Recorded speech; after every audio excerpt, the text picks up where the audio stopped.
Síguenos en las redes sociales, Instagram, Twitter, Facebook, LinkedIn, como @Divoxradio,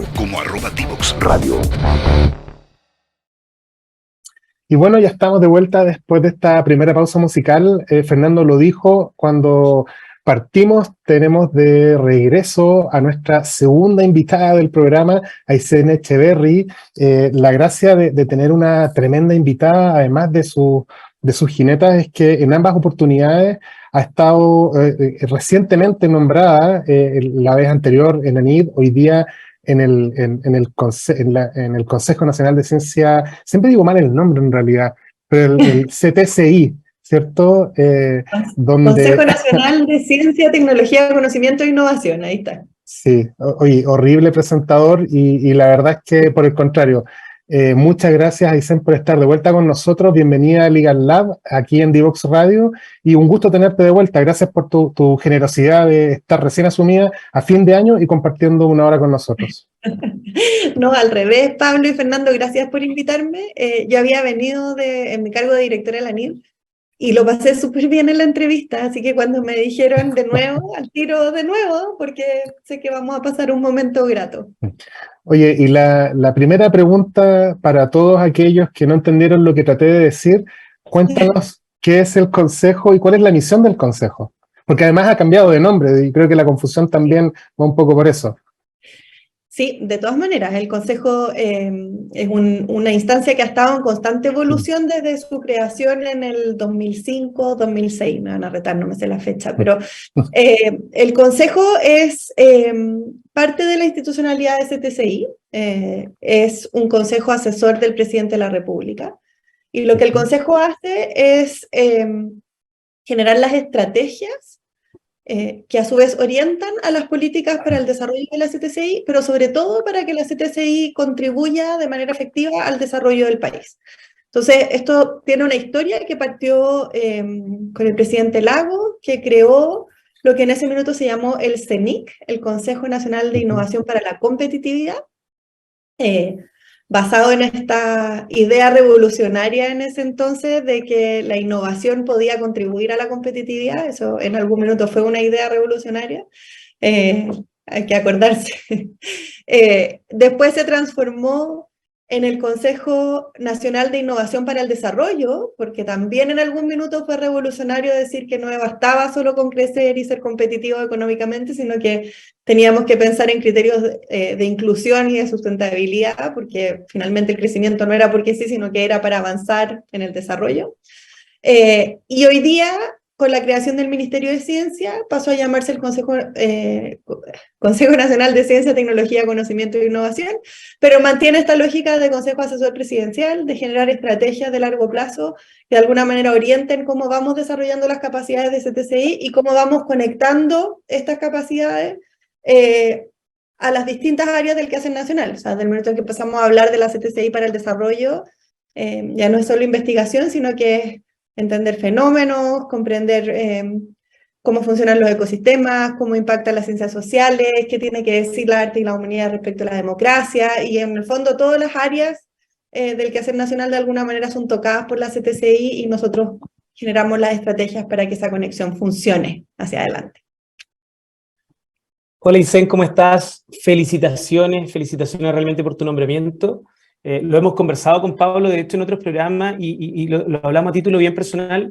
Creo que un liderazgo como el tuyo en el Consejo va a ser un tremendo aporte. Y en ese sentido, aprovecho a preguntarte por lo mismo. Te veo ahí con una chapita de power femenino. Entonces, justamente, ¿cuál es el sello que tú le quieres, cuál es la impronta que le quieres entregar al Consejo? Ha pasado, tú dijiste, por muchos nombres, también ha tenido distintos focos. ¿Cuál es el sello que te gustaría en ti entregarle a este consejo? Es una buena pregunta. Cuando recién me nombraron, muchas personas me dijeron, eres la primera mujer en liderar el consejo. Y no soy la primera mujer fue la Margarita de Tiñí. Y tuvo la generosidad gigantesca de conversar muy largo conmigo hace algunas semanas. Le pedí reunión a todos, todavía me faltan algunos, pero a casi todos los expresidentes, entre ellos a la Margarita. un poco para entender cuál había sido su experiencia. Y quizás voy a ser incidente y se enoje conmigo, pero una de las cosas que ella fue muy explícita en decir respecto de cuál había sido su experiencia con el consejo, tenía que ver con el fortalecer al equipo, como en generar una estructura que tuviera un equipo con capacidades y que le diera proyección en el futuro y robustez al trabajo del consejo, más allá de la persona que estaba como presidente en ese minuto, sino que desde la Secretaría Ejecutiva y desde el consejo, desde el equipo del consejo mismo. Y ese equipo ha sido liderado por la Katy Villarroel hace un montón de años y ella hace una pega pero fantástica y yo creo que es como el corazón de este consejo de alguna manera y lo ha protegido y lo ha resguardado en sus momentos más difíciles. Pero conecto con eso, con esa visión que tenía la Margarita en ese minuto de que el consejo no es el consejo de un presidente, sino que es una institución dentro del Estado que cumple una función súper importante, que es asesorar al presidente de la República y que su valor viene dado no por la persona que lo dirige, sino que por el equipo que hay detrás y el conocimiento colectivo que los mismos consejeros generan. Cuando me entrevistaron y yo estaba en la NIT, probablemente hablé un poco de lo mismo, es como mi obsesión lo del conocimiento colectivo, pero si uno ve las instituciones como el conjunto de experiencias y de conocimiento y de visiones que traen a la mesa las personas que lo conforman, las cosas que se pueden sacar de las instituciones son maravillosas. Entonces ese me gustaría que fuera mi sello, no que fuera mi consejo en mi calidad de presidenta, sino que un consejo que se robustece desde lo colectivo, donde tenemos 14 consejeros que son fantásticos y un equipo y una secretaría ejecutiva que hacen un trabajo de una calidad impresionante. Oye, Aysén, y en ese sentido, ese sello que tú le quieres, o esa impronta que tú le quieres dejar plasmado en el consejo, probablemente es una característica bien común en los liderazgos femeninos, que nosotros también es un tema que hemos tratado de promover e impulsar harto en el programa, y que va de la mano también con una política que este gobierno ha tratado de impulsar respecto al tema de género en todo ámbito. Nosotros lo limitamos más a lo que es innovación. En ese sentido, ¿cómo ves tú esa política de género y cómo esos liderazgos femeninos son tan relevantes en temas de innovación, en temas de emprendimiento, para que podamos seguir avanzando en esta economía social basada en conocimiento? Hoy te agradezco la pregunta, hace tiempo que no me tocaba hablar de género. Yo lo veo desde dos ámbitos, esto siempre es una reflexión como en evolución, ¿verdad? Pero hay un ámbito que es de un valor fundamental no para las mujeres, sino que para la sociedad en su conjunto, que es que cuando el conocimiento se genera a partir de los lentes o de la experiencia de vida, de la genética, en fin, de lo que somos las mujeres,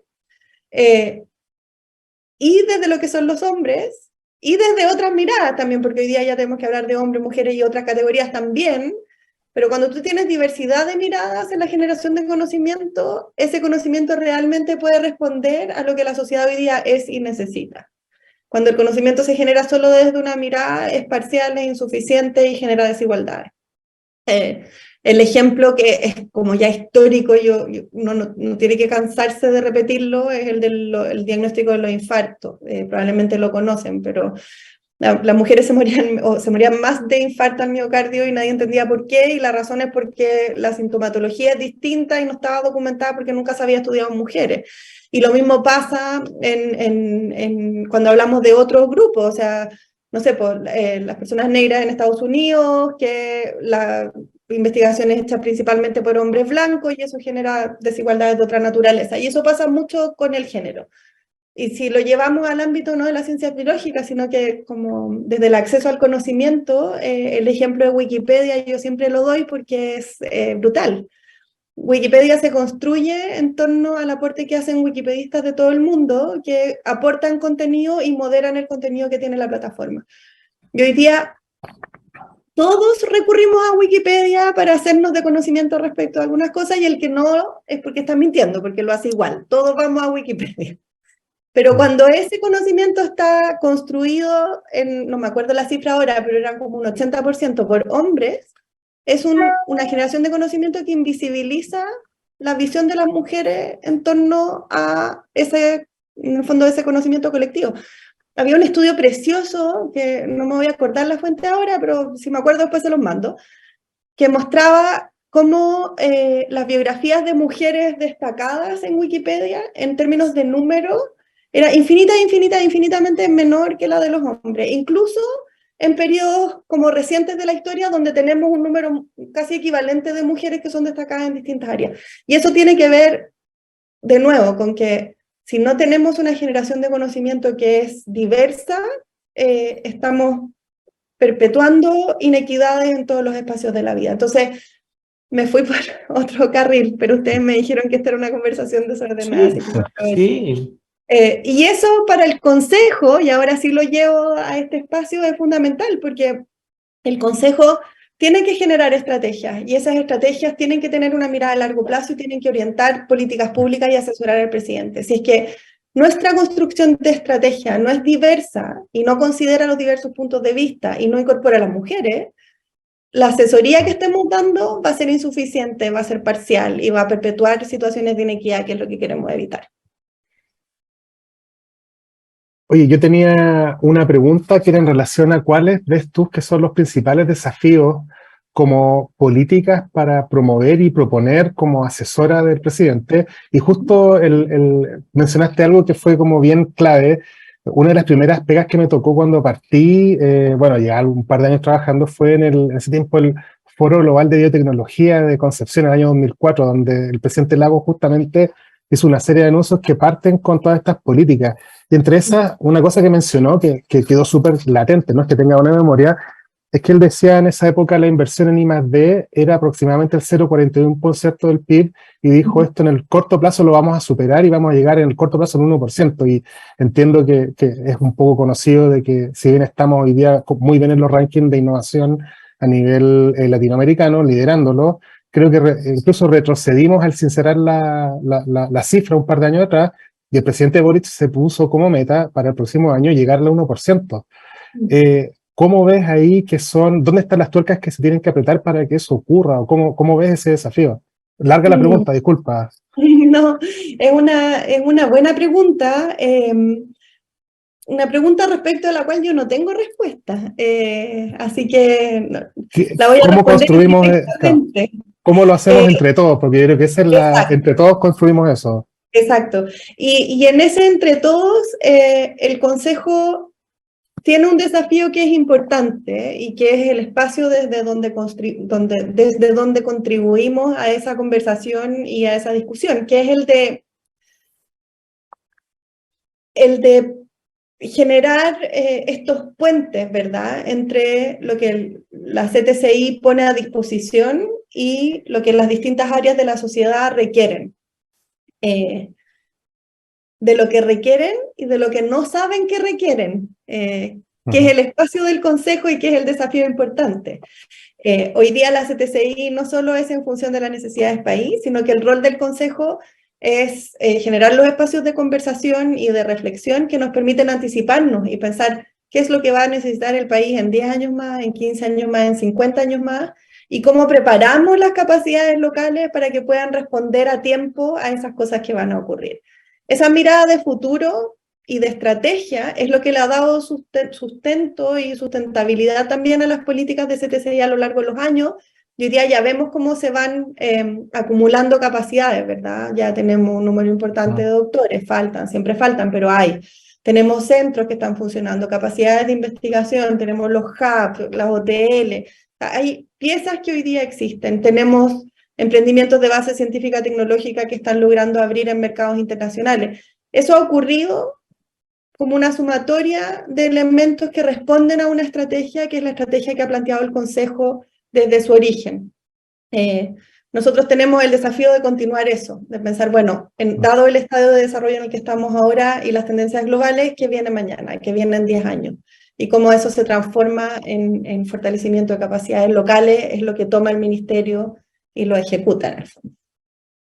Y para nuestros auditores que también están hoy día con muchas dudas, o sea, muchas inquietudes, ¿cuáles son los pilares de la hoy día como de la nueva estrategia nacional de CTCI? ¿Cuáles son estos pilares? Bueno, la estrategia es una estrategia que es bien particular en nuestra historia, porque es la estrategia fundacional, ¿verdad? Es una estrategia que se creó, la primera estrategia que se creó al alero de la nueva institucionalidad. Y esa estrategia propone varios ejes que hoy día como consejo estamos encargados de aterrizar y de como profundizar a través de distintas orientaciones estratégicas. Entonces, la incorporación del concepto de las artes y las humanidades, por ejemplo, que era algo que no existía, esta lógica de cultura CTCI y de cómo generamos una apropiación respecto de la ciencia y tecnología en su conjunto, de cómo fortalecemos la CTCI, son parte de los pilares que hoy día tenemos que desarrollar, y el trabajo que estamos haciendo con los consejeros en este minuto es entender de ese global cuáles son aquellas áreas en las que queremos como hincarle el diente y profundizar, ¿verdad? Y decir, aquí hay un espacio, queremos entender bien de qué se trata, cómo impacta a lo que hoy día tenemos, y a partir de ahí cómo contribuimos a que las políticas del ministerio se anclen en la estrategia y se proyecten desde la estrategia hacia el futuro. Hoy se nos pasó, pero volando, esta primera parte, pero hay una pregunta que me gustaría hacer y que hace un tiempo atrás también se le hicimos a Catherine. ¿Cómo ves tú, y la vamos a dejar para la vuelta, eso sí, de la pausa, cómo ves tú que el Consejo puede tener, a pesar de que son roles distintos y lo sabemos, puede tener mayor injerencia luego en la implementación? Hemos visto muchas estrategias del Consejo y uno dice, wow, sí, para allá debe ir, pero cuando después uno dice, ¿y qué pasó con todo eso que quedó plasmado en un documento? Vemos que son muy pocas cosas las que finalmente se implementan. Entonces, la vamos a dejar esa pregunta planteada porque por temas de tiempo nos tenemos que ir a nuestra segunda pausa musical, pero al regreso vamos a tener a Aysén contándonos sobre cuál es esa estrategia para tener, o si es que existe, si es que existe o no, para poder tener más injerencia ya en la implementación de estas políticas. Súper. Divoxradio.com.